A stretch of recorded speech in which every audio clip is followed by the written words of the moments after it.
Salut tout le monde, c'est Sou, j'espère que vous allez bien.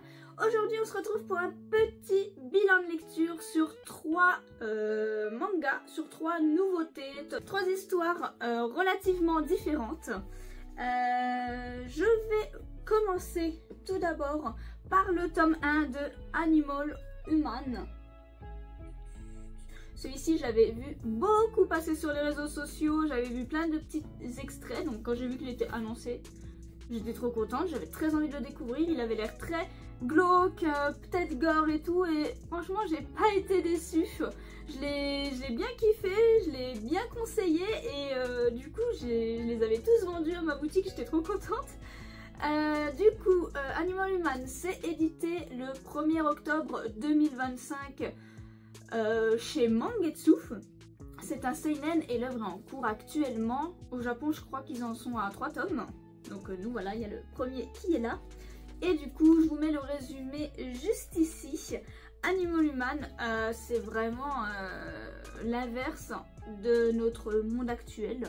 Et si nous étions à la place des animaux, et s'il y avait des fermes humaines, et si les animaux pensaient, réfléchissaient, s'habillaient et vivaient comme les humains, mais du coup à la place des humains, et nous on servirait de bétail, d'animaux de compagnie aussi, de défouloirs, enfin tous les pires trucs.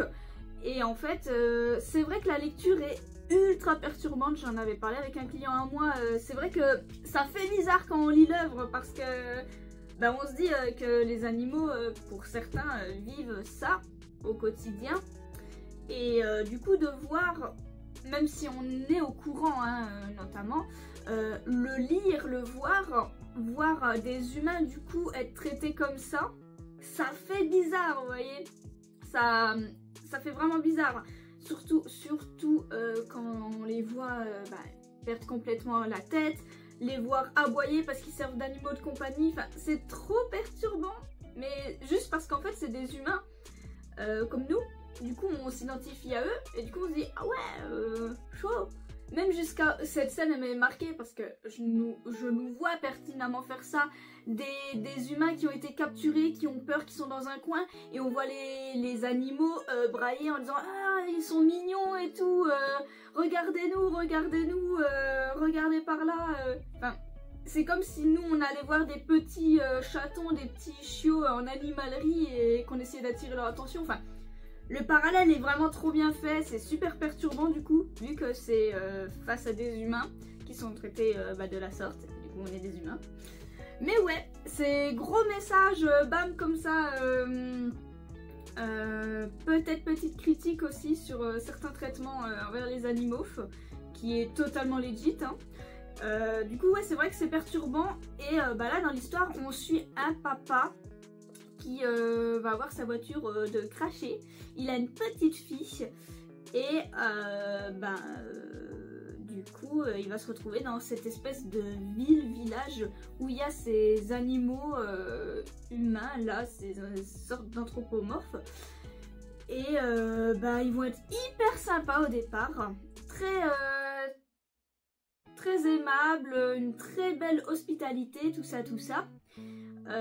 Et puis vient le repas, ils mangent, l'ambiance commence déjà à être un peu bizarre, et puis finalement quand ils leur font visiter la ferme, ils tombent sur les humains dans un état déplorable, et là tout bascule, le cauchemar commence, la fuite, la tentative de survie et tout, ça va pas très bien se passer. Et moi ce que j'ai beaucoup aimé et ce qui m'a beaucoup perturbée, c'est la fin de ce tome-ci, parce qu'il va se passer durant tout le tome que des trucs où en fait je m'y attendais pas du tout. Quand on nous explique du coup d'où viennent ces animaux humains machin, j'ai été assez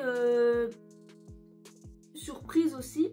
Tout était que surprise, je trouve, dans le tome. On a un mélange de peur, de course-poursuite, d'angoisse, de malaise, et après on a plein d'infos et j'arrivais jamais après shot, et ça c'est trop bien. J'ai été surprise tout le long du tome parce que je m'attendais à rien de ce qui se passait, et trop cool. trop cool. J'aime trop quand ça se passe comme ça, quand j'arrive pas à pré-shot. J'aime être surprise et là bah je l'ai bien été.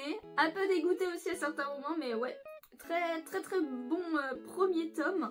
Et du coup je me demande qu'est-ce qu'ils nous ont prévu pour la suite, parce que c'est vrai que la fin du tome 1, limite ça aurait pu servir de fin, ça aurait pu être un one shot glauque quoi.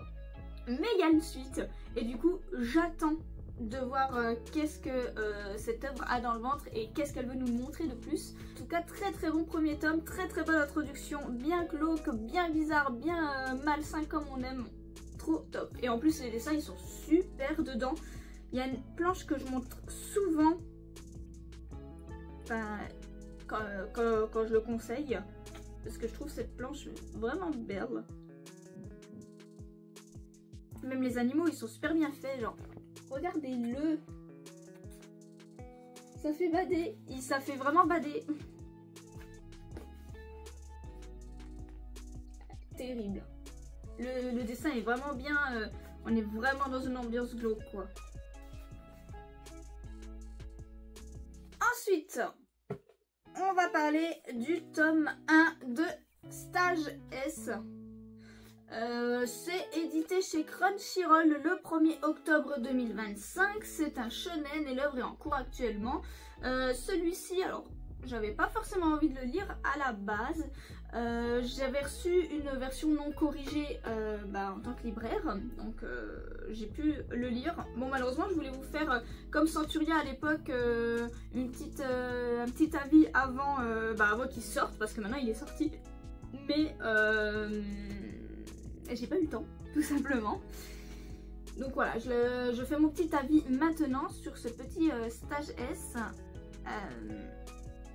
Le résumé me donnait envie, les dessins dedans un peu moins, j'ai trouvé un peu simpliste, vous verrez, je vous montrerai, bien que ça soit pas vilain, hein.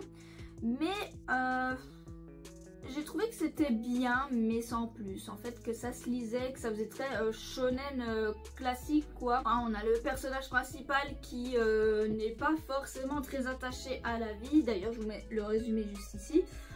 Qui va avoir une petite amie, ça se passe trop bien et tout, sauf que il est gentil avec un petit temple qui va réparer et tout. Et en fait ce temple est habité par un dieu, un serpent blanc. Et en fait il va du coup sympathiser avec ce serpent blanc, et le serpent blanc va lui annoncer un coup que il va mourir. Du coup qu'est-ce qu'il fait notre héros? Et il accepte son destin. Mais il va quitter quand même sa copine pour en gros qu'elle soit pas malheureuse pour quand il va mourir. Il préfère enlever toute attache avant de perdre la vie. Sauf que du coup il va perdre la vie. Et avant de partir dans l'au-delà, il demande au serpent blanc oui, montre-moi comment ça va se passer pour elle et tout. Et en fait on voit que dans 100 jours je crois, elle doit mourir tuée par un serpent noir. Serpent blanc, serpent noir, ah là là, les antipodes. Et du coup il accepte pas ça et il veut pouvoir la sauver, la protéger. Du coup le serpent blanc il dit ouais, si tu veux la sauver faut tuer le serpent noir. Et du coup il fait ok.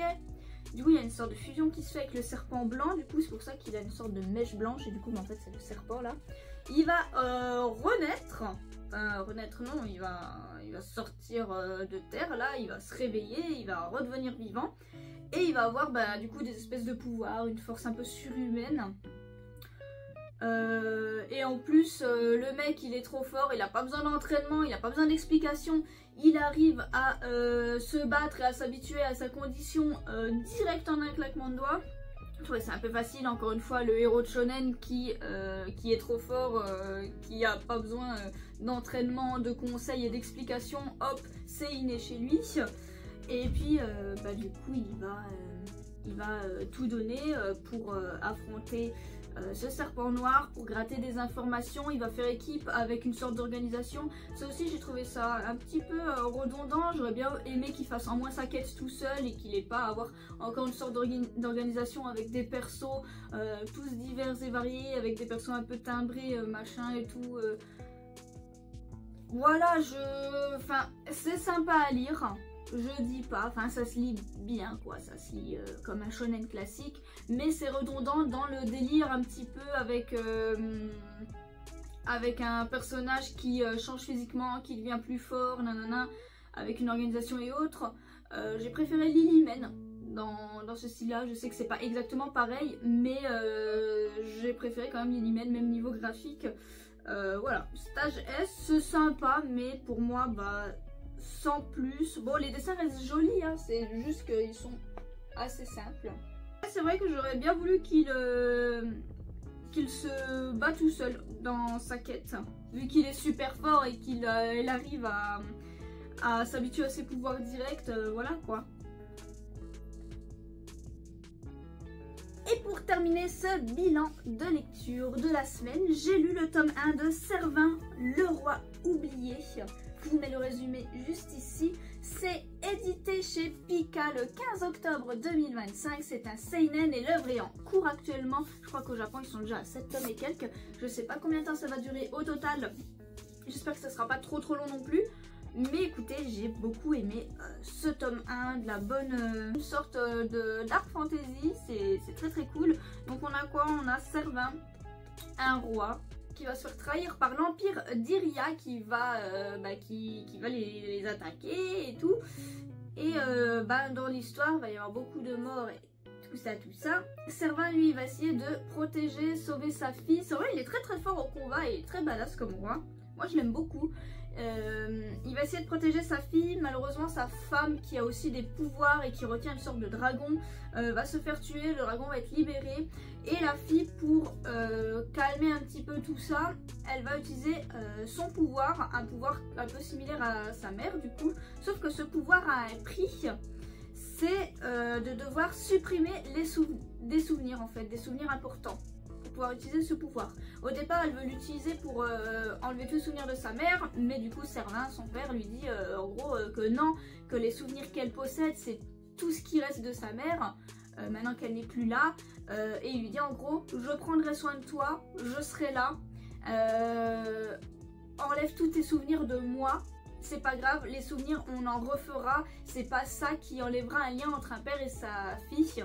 Et du coup, elle obéit et elle oublie son père.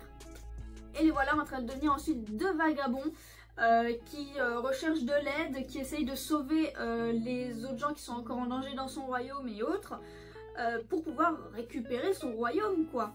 Et il est en route avec sa fille qui a perdu la mémoire, mais heureusement, elle sait trop bien ça. La gamine, elle a beau être jeune, elle n'est pas stupide, elle n'est pas chiante, elle a un caractère plutôt sympa, un petit peu bon caractère quoi, genre elle se laisse pas faire, elle sait un petit peu rouspéter et autres, mais elle est pas chiante, elle est plutôt mature et c'est trop bien. Elle est jeune mais elle est pas chiante. Et ça reste une enfant quand même, mais franchement c'est cool d'avoir une enfant dans l'aventure et qu'il soit quand même un minimum mature. Enfin, elle est pas chiante, elle a du mal à comprendre que ce soit son père, mais elle sait qu'elle a utilisé son pouvoir et que du coup elle a oublié quelqu'un, et du coup elle sait qu'elle a fait le choix d'oublier son père. Elle a quelques petits doutes quand même, mais voilà, elle comprend assez vite la situation. Ça fait du bien, elle n'est pas en mode crise d'hystérie, en mode vous êtes qui et tout. Elle l'a eu au début rapidement, mais après il l'a aidé, il lui a expliqué tout certaines choses.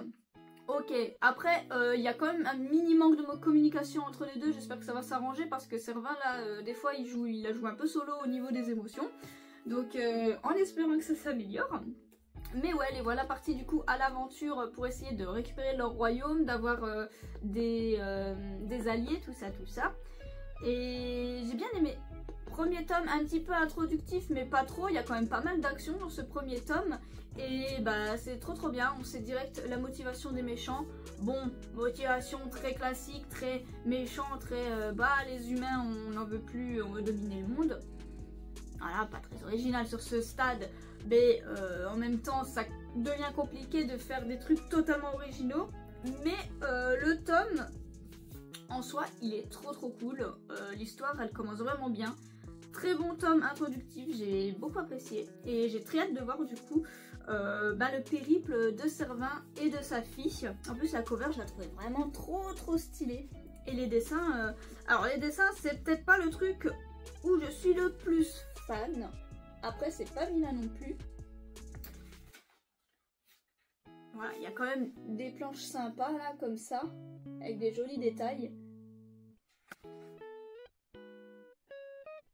Voilà, et un périple vraiment cool avec une enfant dans le tas mais qui n'est pas chiante, qui a pas l'air d'être trop un poids. J'espère que ça va rester comme ça par la suite, mais trop bien. Trop bien, très hâte de suivre leur périple et j'espère qu'ils vont réussir à récupérer ce royaume et à retrouver la paix, on va dire. Mais très bon premier tome. Et c'est ainsi que se termine cette vidéo bilan lecture, j'espère qu'elle vous a plu. N'hésitez pas à me dire vos lectures de la semaine, de ces dernières semaines, et si on a des lectures en commun ou non. Et sur ce, passez une bonne journée.